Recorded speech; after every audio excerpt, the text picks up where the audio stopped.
श्री सद्गुरु महाराज की जय। प्रवचन संख्या 12।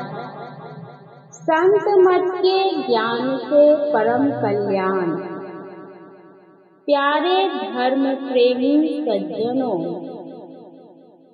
आप लोगों को यह बात मालूम हो चुकी है कि यहाँ संत मत का सत्संग होगा। संत मत कोई खास संप्रदाय नहीं है। सब संतों के मत को मिलाकर संत मत कहते हैं। यहाँ किसी संत को छोटा अथवा किसी संत को बड़ा नहीं कहा जाता। सांप्रदायिकता का भाव लेकर जो झगड़ा उठता है वह इसमें बिल्कुल नहीं। संत चाहे अपने देश के हों या दूसरे देश के, सब एक हैं।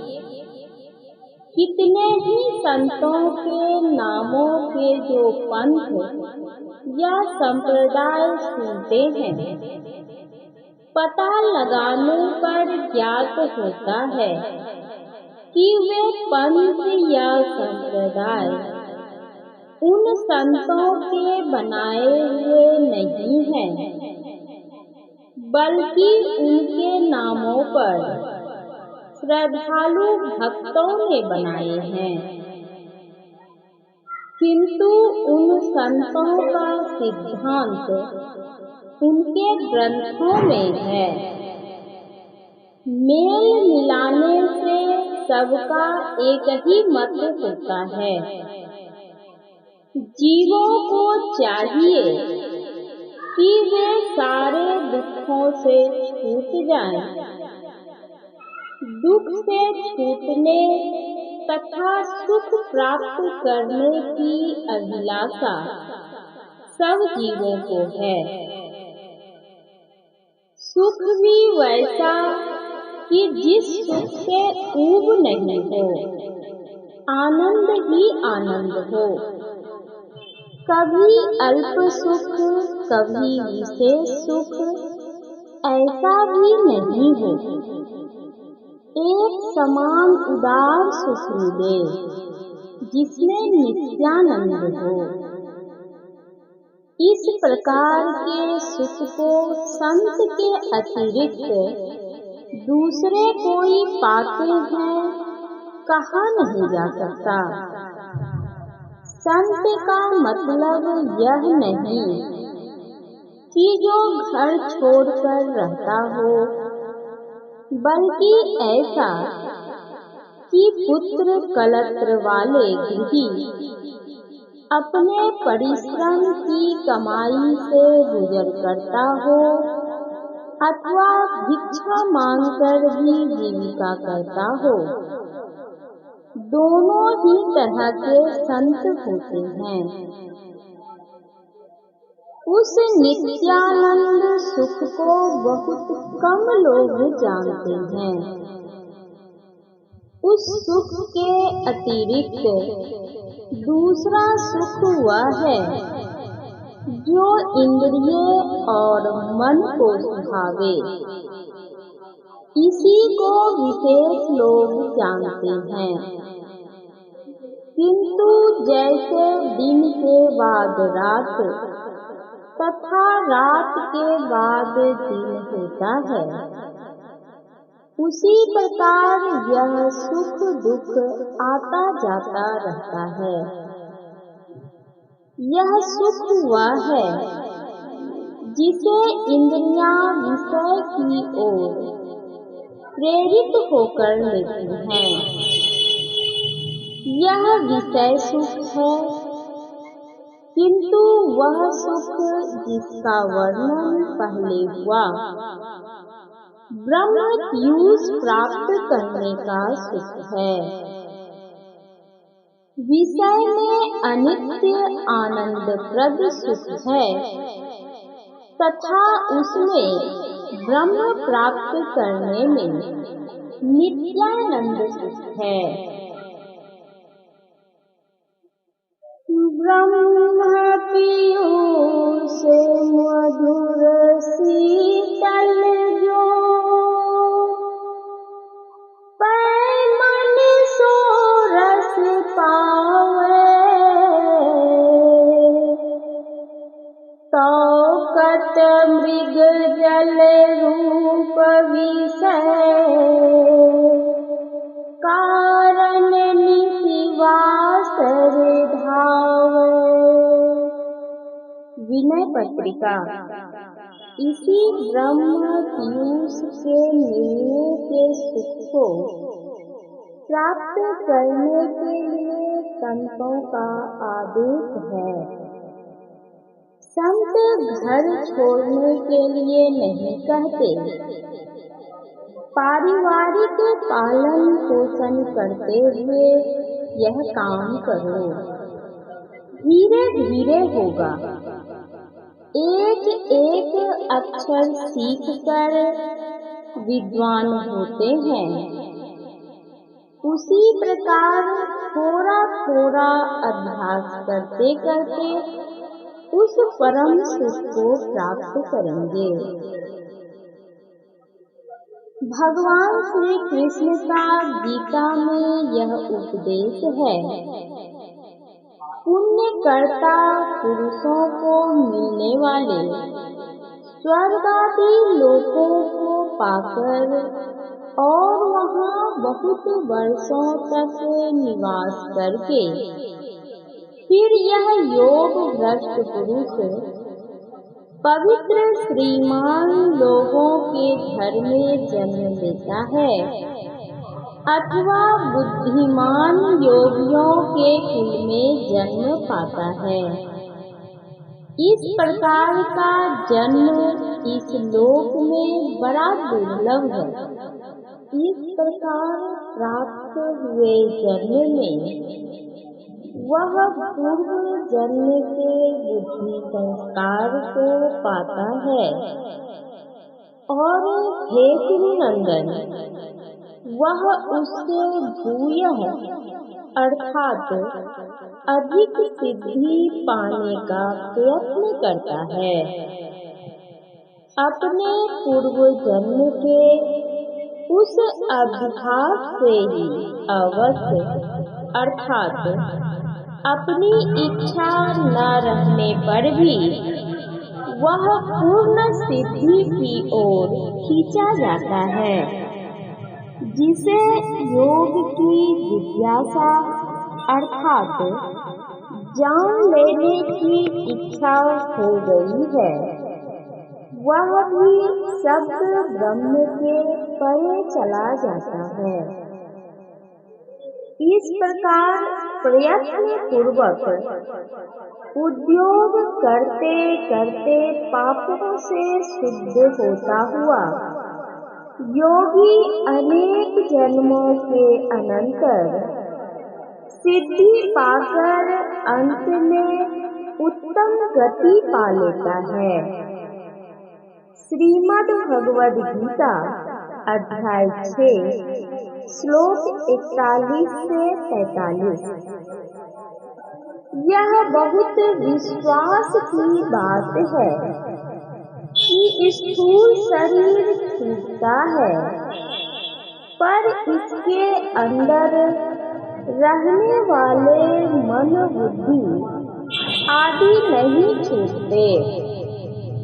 सूक्ष्म शरीर में जीवात्मा रहकर स्वर्ग सुख भोगता है, फिर स्थूल शरीर को धारण करता है। यह रास्ता बड़ा लंबा है। लंबा मार्ग दूरी घर विकट पंथ बहुमारे, कहो संतों क्यों पाइए दुर्लभ हरि दीदार। फिर ऊंची अटरिया फूल चढ़ो, गिरी गिरी परो, सतगुरु बुद्धि लई नाही, पार कैसे परो। जहाँ गैल सिलहली चढ़ो, गिरी गिरी परो,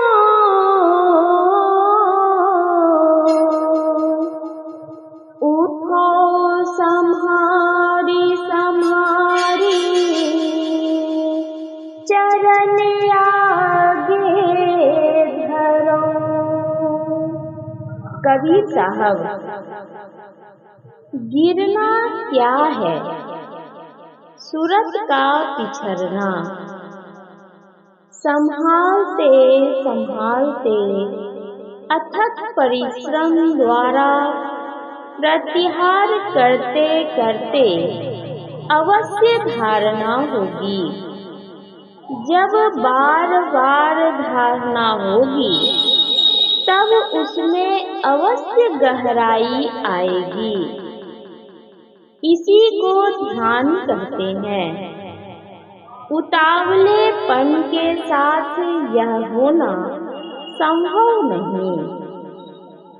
इस सुख को पूर्ण रूप से प्राप्त करने के लिए बहुत दूर तक जाना है, किंतु कम से कम समय भी अगर ठीक ठीक भजन बने तो मुझे विश्वास है कि इस थोड़े समय का सुख जो आपको मिलेगा तो कहिएगा कि ऐसा सुख विषय में नहीं है। इस सुख के लिए यत्न करें। इस सुख के लिए कोई आवश्यकता नहीं कि घर-बार छोड़ें। नानक सति गुरु भेटिए, पूरी होवे जुगति। हसन दिया खेलन दिया, पैनन दिया खावन दिया, बीचे होवे मुक्ति। बाबा नानक ने गृहस्थी के कार्यों को करते हुए दिखलाया कि देखो, गृह कार्य करते हुए मैंने यह पद पाया है। गुरु अर्जुन देव जी ने जैसा कहा वैसा करके दिखला दिया। विपत्तियों में प्रसन्न चित्त रहे और दुखों को झेला। उन्होंने कहा था, ब्रह्म ज्ञानी सदा निर्लेप, जैसे जल मही कमल लेप। ब्रह्म ज्ञानी के धीरज एक, खो दे जीव वसुधा को चंदन लेप। एक लेखक लिखते हैं, लोग श्रीमद् भगवद गीता का पाठ करते हैं, किंतु सिख संप्रदाय के 10 गुरुओं ने उसका आचरण करके दिखाया। भगवान श्री कृष्ण ने अर्जुन से कहा, युद्ध भी करो और ध्यान भी करो। कबीर साहब जाति कर्म करके अपना पालन पोषण करते थे। ये रामानंद स्वामी के शिष्यों में एक प्रसिद्ध शिष्य थे। ये प्रसन्न चित्त से कहते थे, जो लेहा बिनहु हो हरि नामा, जो लेहा बिनहु हो हरि नामा। तू ब्राह्मण मैं काशी का जुलहा, देखहूँ मेरा ज्ञाना। तू ब्राह्मण मैं काशी का जुलहा, देखहूँ मेरा ज्ञाना। ये अपना ताना बाना करते थे तथा थोड़े में संतुष्ट रहते थे। कपड़े बेचने के लिए जाते तो एक ही दाम कहते थे, दुहराते नहीं थे। इस विषय की उनकी यह कहानी प्रसिद्ध है। एक समय कबीर साहब एक दुपट्टा चादर तैयार कर हाट में बेचने के लिए गए। लोगों के पूछने पर उस चादर का एक ही मूल्य कबीर साहब ने 5 रुपये बताया। लोग उस चादर का मूल्य 4 साढ़े 4 रुपये कहते थे। संध्या होने चली किंतु इनकी चादर बिकी नहीं। अंत में ये अपनी चादर उठाकर घर की ओर चलते बने। रास्ते में एक परिचित आदमी से भेंट हो गई। उन्होंने पूछा, कबीर जी हाट से लौट गए, क्या चादर बिकी नहीं? कबीर साहब ने उत्तर दिया, नहीं, मैं 5 रुपये उस चादर का मूल्य बताता था। लोग 4 साढ़े 4 रुपये बताते थे। उस आदमी ने कहा कि आप यह चादर मुझे दे दें, मैं बिक्री करके मूल्य 5 रुपये आपको दे दूंगा और इनसे विशेष जो बचेगा मैं ले लूंगा। कबीर साहब ने कहा, भाई मुझे तो इसका मूल्य 5 रुपये ही चाहिए, इससे विशेष की मुझे आवश्यकता नहीं। इससे जो विशेष हो उसे आप ले लेना। यह कहकर कबीर साहब ने वह चादर उस आदमी को दे दी। वह आदमी उस चादर को लेकर हाट चला गया और उसका मूल्य 8 रुपये सुनाने लगा। किसी ने 7 रुपये में उस चादर को खरीद लिया। उस आदमी ने हाट से लौटकर 5 रुपये तो कबीर साहब के हाथ में दिए और 2 रुपये दिखाते हुए कहा कि यह नफा मेरा हुआ, अर्थात आप जिस चादर को 5 रुपये में नहीं बेच सके उसे मैंने 7 रुपये में बेचा। इस पर कबीर साहब का यह शब्द प्रसिद्ध है, कबीर चाले हाट को कहे न कोई पतिया, 5 टके का 2 पटा, 7 टके को जाए। कबीर साहब थोड़ी सी चाहना रखते थे और थोड़ी सी कमाई में पूरे संतुष्ट रहते थे तथा इसी थोड़ी सी कमाई से ही साधु संत की सेवा, अभ्यागत सत्कार सब किया करते थे।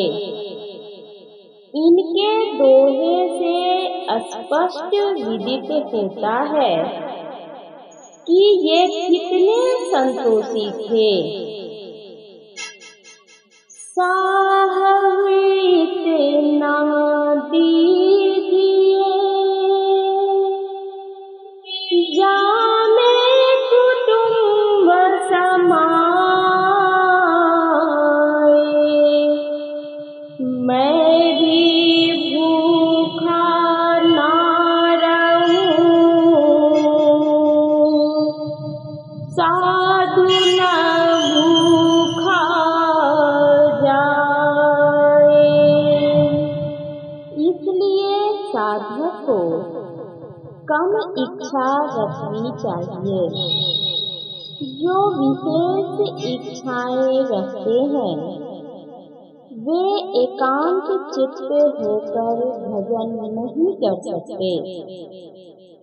कोई ऐसे भी हुए हैं जो अपने शरीर के लिए भिक्षा कर लेते थे, जैसे शंकराचार्य।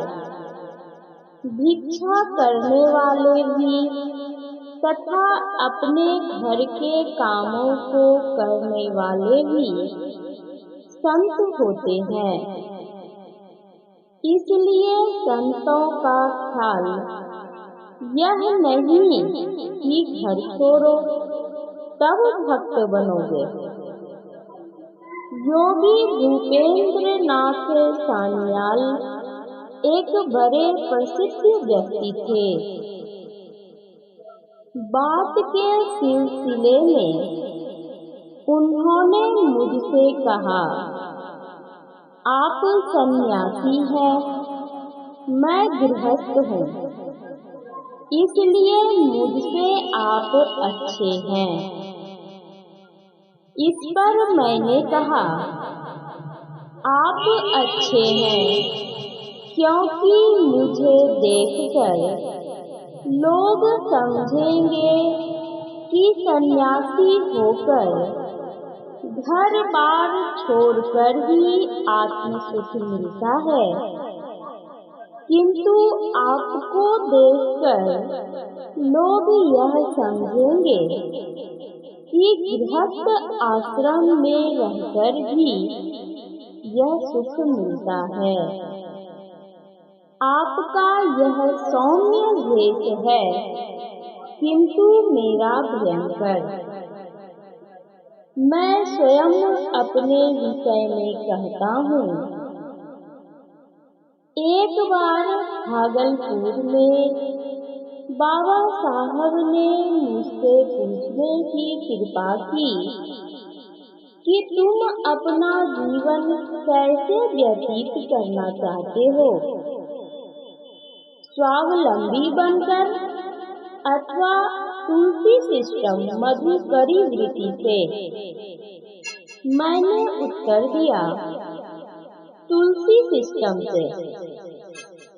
इस पर बाबा साहब हंसे और बोले, संत मत के लोगों को स्वावलंबी बनकर रहना होता है, इसलिए मैंने बारी लगाई तथा कुछ दिनों तक लड़कों को पढ़ाया।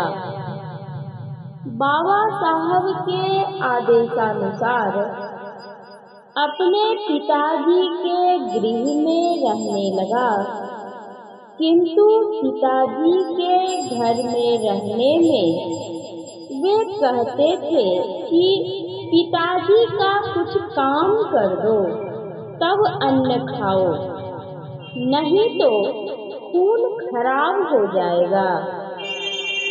संतों ने कहा, आत्म सुख को प्राप्त करने के लिए भक्ति मार्ग सरल है, इस पर चलो। तब प्रश्न होगा, किसकी भक्ति? एक परमात्मा की।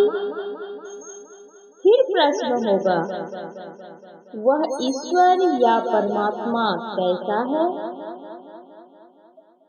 स्वरूपतः अव्यक्त और अचर चर रूप धारण करते हुए व्यक्त।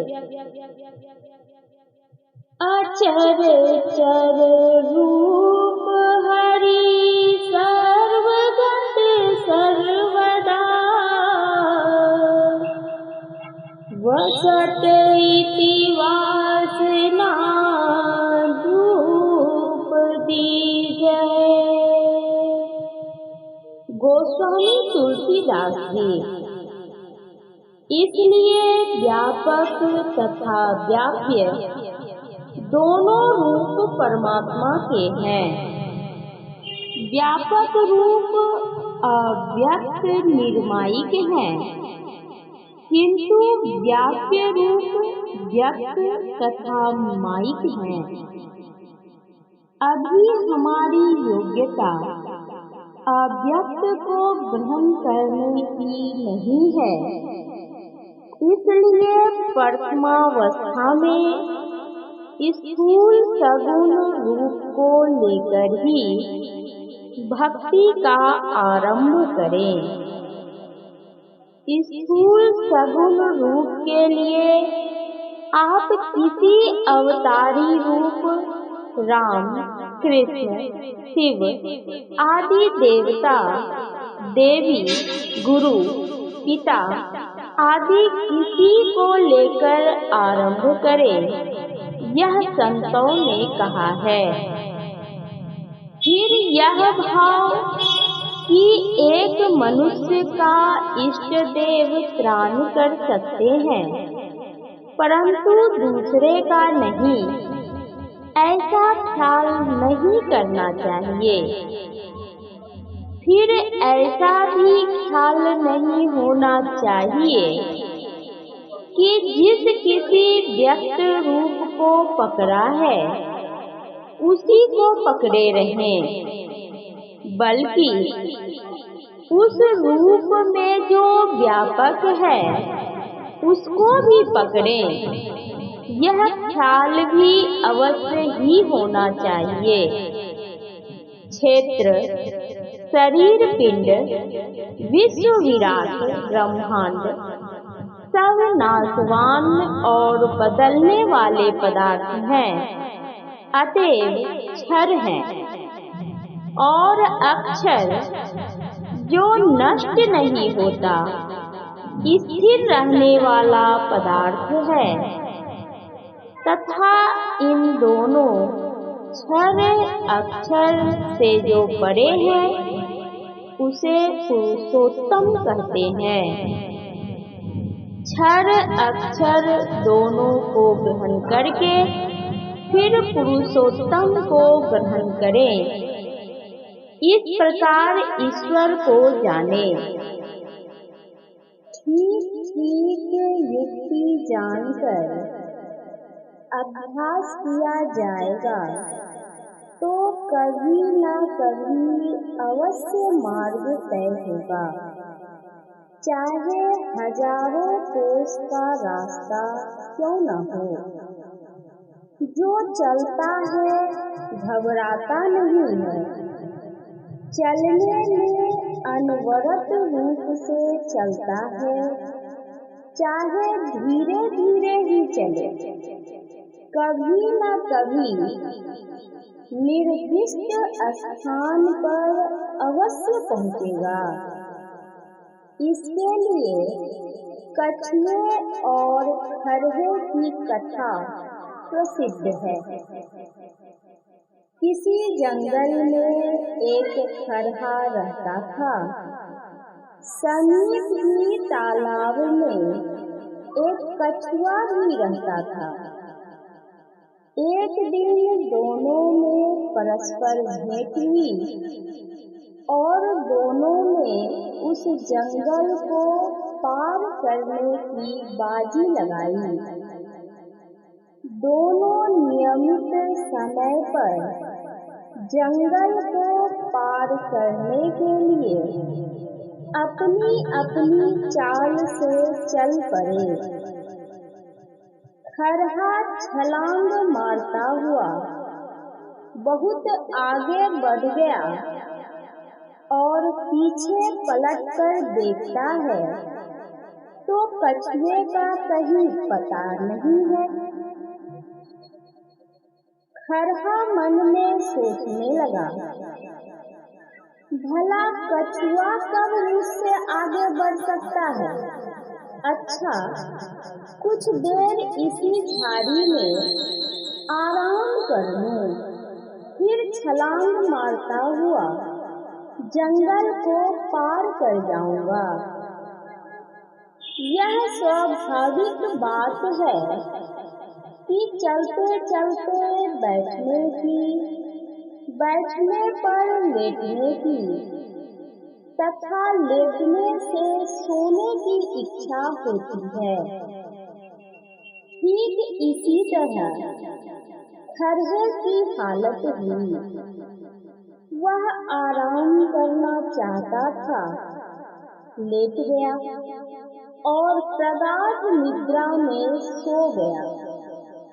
उधर कछुआ धीरे धीरे आ रहा था। आते आते वह वहां पहुंचा जहां खरहा गहरी नींद में बेहोश पड़ा था। खरहे को निद्रा में देखकर कछुआ दबे पैर आगे निकल गया और चलते चलते उस जंगल को पार कर गया। जब खरहे की नींद टूटी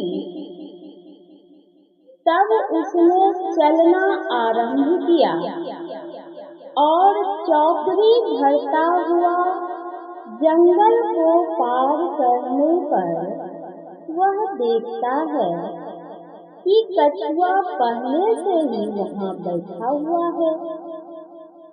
यह देखकर उसे बहुत लज्जा हुई और उसे नीचा देखना पड़ा।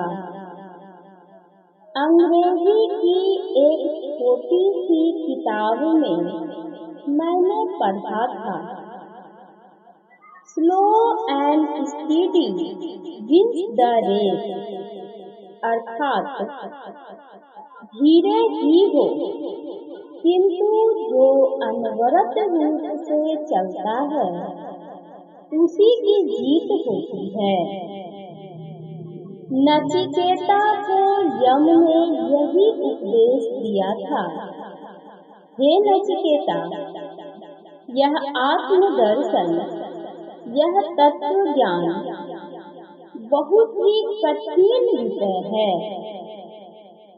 निर्दिष्ट स्थान तक पहुंचना कोई आसान काम नहीं। जिन्हें बहुत ही सूक्ष्म दृष्टि मिली है केवल वे ही उसका दर्शन कर पाते हैं, वे ही उसको समझा सकते हैं। परंतु इसमें निराश होने की बात नहीं है। उठो, जागो और कर्म निरत हो। जब तक लक्ष्य पर न पहुंच सको, अपने उद्योग में शिथिलता मत आने दो। भक्ति मार्ग में 3 बातों की प्रधानता है: स्तुति, प्रार्थना और उपासना।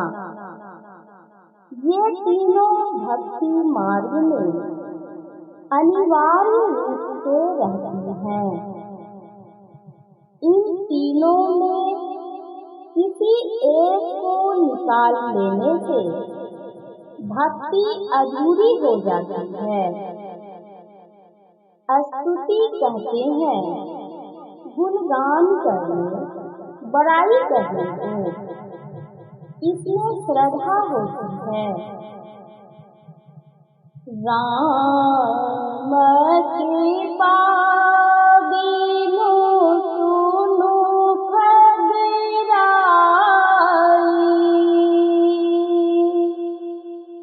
जानी न जाई राम प्रभुताई। उनकी महानता को जानना, कहना स्तुति है। उनकी महानता को जानने से विश्वास होता है। विश्वास से प्रेम तथा प्रेम से भक्ति उत्पन्न होती है। जाने बिनु ना होई परतीति,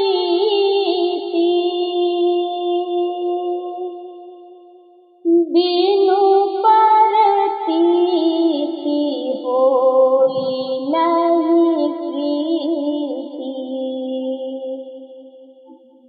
प्रीति बिना नहीं भगति डिढ़ाई, अजीबी खगेश जल से चिकनाई। गोस्वामी तुलसीदास जी। स्तुति किए बिना कोई श्रद्धावंत नहीं हो सकता। श्रद्धाहीन को प्रेम नहीं हो सकता तथा बिना प्रेम के भक्ति नहीं हो सकती। प्रेम बिना जो भक्ति है,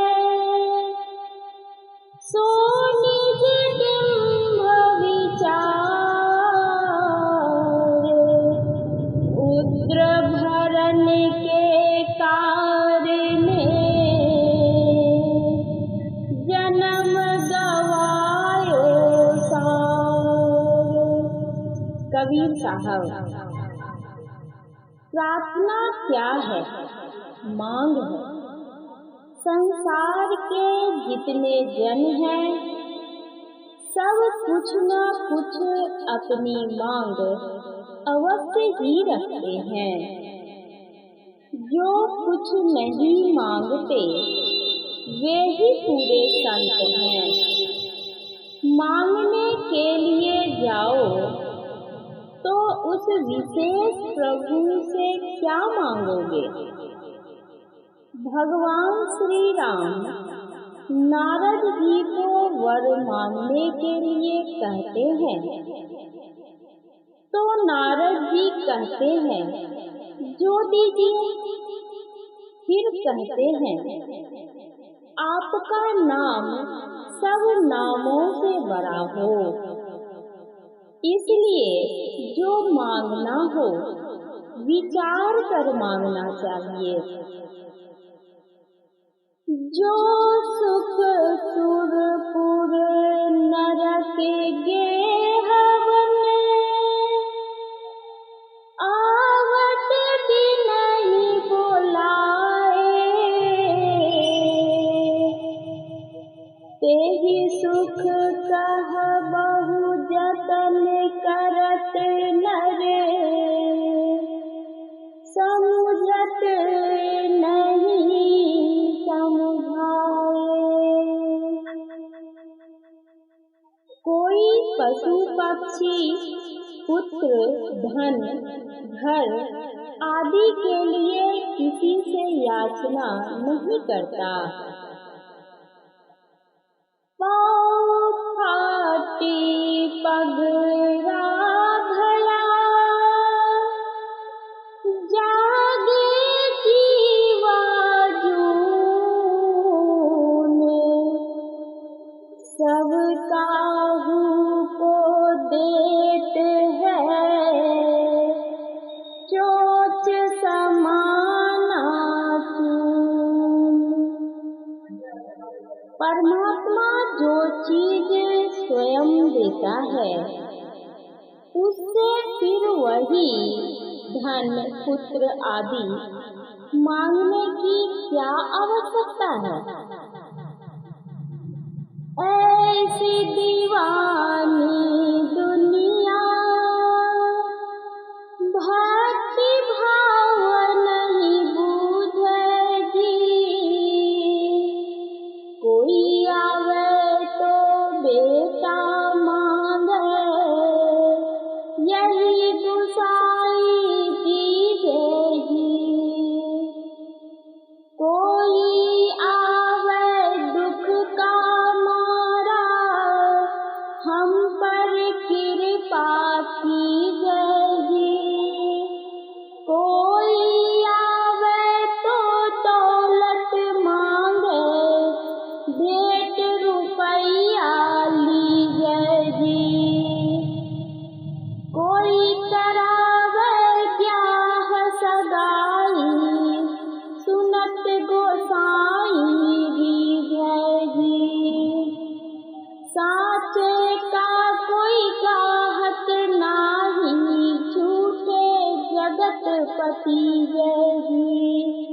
कह कबीर सुनो भाई साधो, अंधों को क्या कीजेगी। कबीर साहब, अगर मांगना चाहिए तो वह चीज जो अत्यावश्यक हो, जिसे कोई आदमी अथवा देवता भी नहीं दे सकते, अर्थात उस परमात्मा से उसी को मांगो।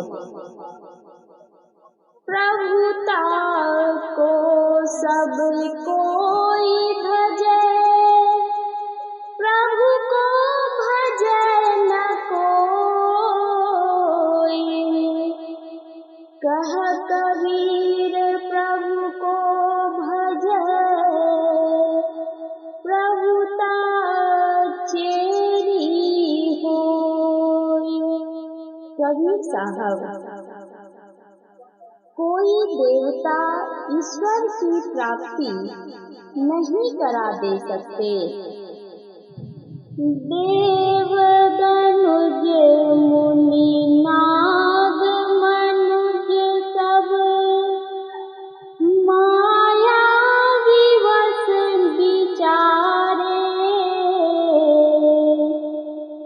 तिनके हाथ दास तुलसी,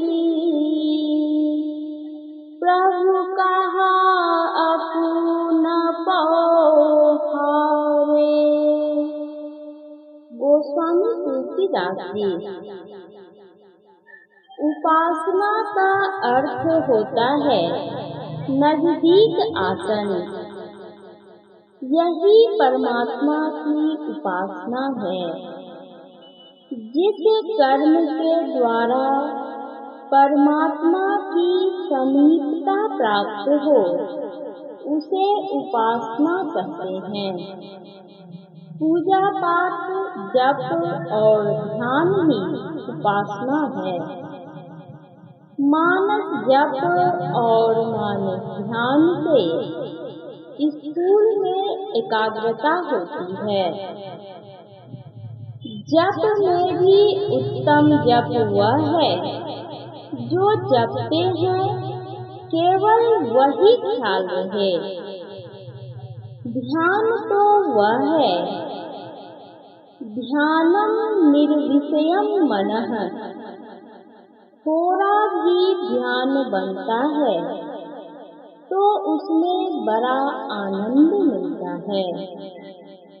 जैसे जैसे भजन बनता जाता है, आनंद बढ़ता जाता है।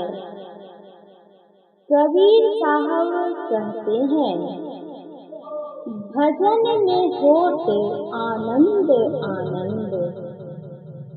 इसके लिए यत्न जानना चाहिए और भजन करना चाहिए। आरंभ में माइक रूपों को लेकर चलें, फिर मायातीत स्वरूप को जानने के लिए आगे बढ़ें। माया में रहकर अर्थात इंद्रिय और शरीर के संग रहकर उसे प्राप्त नहीं कर सकते। स्वयं कैवल्य दशा प्राप्त करके ही उसे ग्रहण कर सकेंगे। जहाँ यह दशा आवेगी वहीं प्रत्यक्ष होगा। हम शरीर और इंद्रियों से आवृत हैं। जैसे अपने शरीर को कपड़े से लपेटते हैं, अपने शरीर को देखने के लिए कपड़े को उतार कर ही देख सकते हैं। उसी प्रकार अपने निज रूप पर से शरीर और इंद्रियों की लपेटन को उतार कर ही उसको देख सकते हैं। भजन करने की रीति गोस्वामी तुलसीदास जी इस प्रकार बतलाते हैं। तीन अवस्था तजहु भजहु भगवन,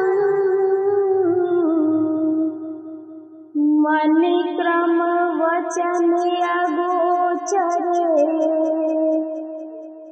व्यापक व्याप्य अनंत।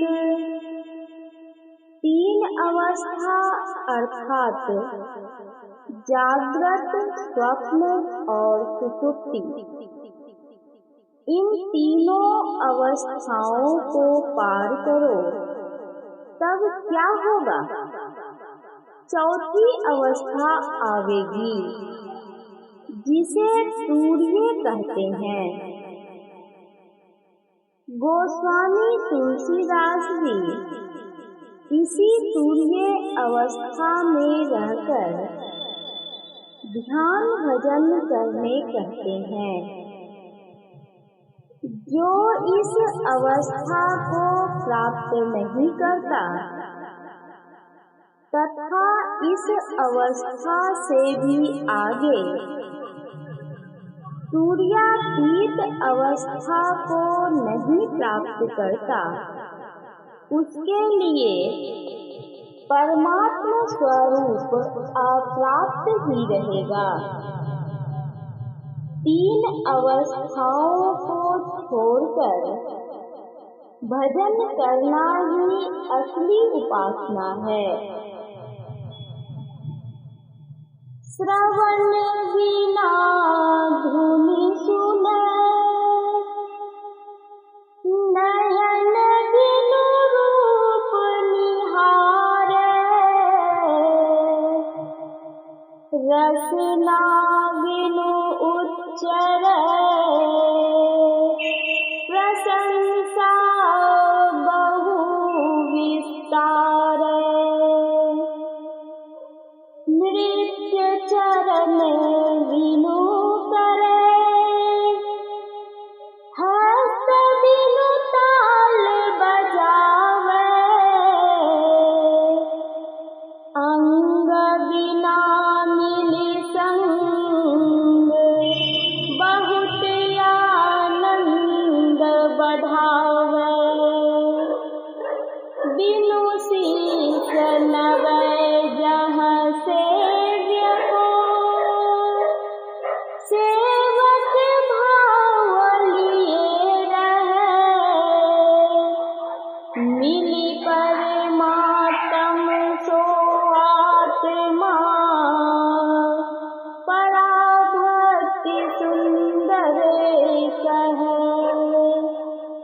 संत सुंदर दास जी, यह पराभक्ति है।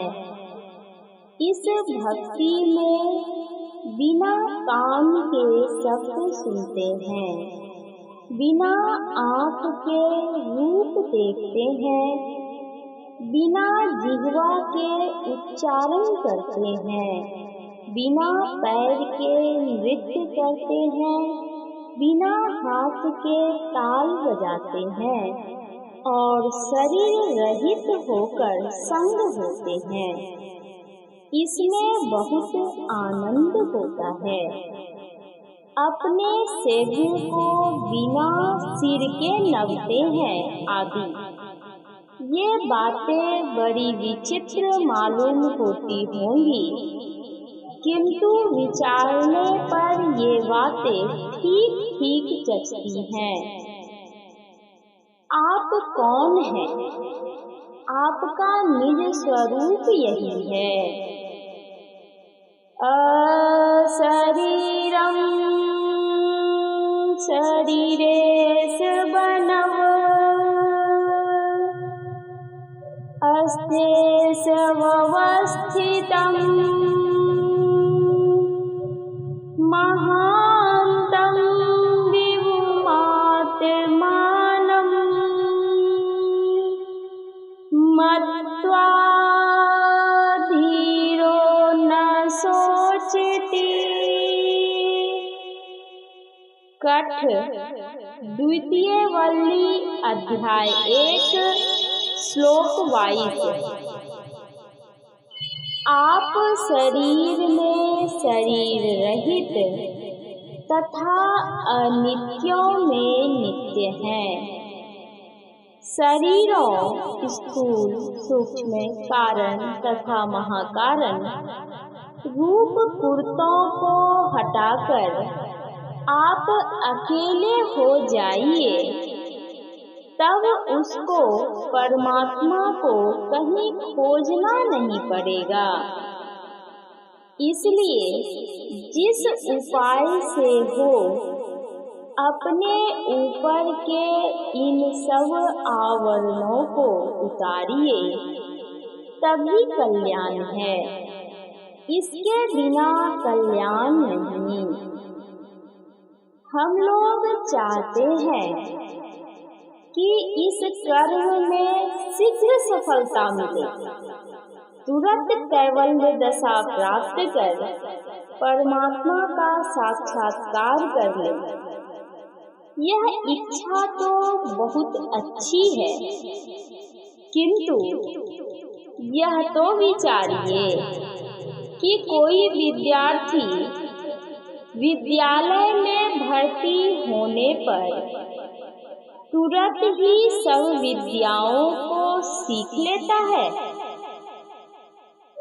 विद्यालय में भर्ती होने पर तुरंत सब विद्याओं को सीख लेना चाहे तो कैसे होगा? लेकिन हाँ, थोड़ा थोड़ा अभ्यास करते करते वह बड़ा विद्वान हो जाता है। उसी प्रकार थोड़ा थोड़ा ध्यानाभ्यास नित्य नियमित रूप से कीजिए, अवश्य सफलता मिलेगी तथा कभी न कभी परमात्मा का साक्षात्कार भी अवश्य ही होगा। यह एक जन्म की बात नहीं है, अनेक जन्म संसिद्धिस्ततो याति परां गतिम्। गीता। किंतु इसके लिए ऐसा नहीं करना चाहिए कि अच्छा आज नहीं कल करूँगा, आज कहे मैं काल भजूंगा, काल कहे फिर काल, आज काल के करते ही अवसर जासी चाल। बल्कि ऐसा होना चाहिए, काल करे सो आज करे, आज करे सो अब, पल में परलय होएगा, बहुरी करेगा कब। यह प्रवचन जिला सासाराम में श्री भरत भुआल सिन्हा के यहाँ दिनांक 9/2/1951 ईस्वी के सत्संग में हुआ था। श्री सद्गुरु महाराज की जय।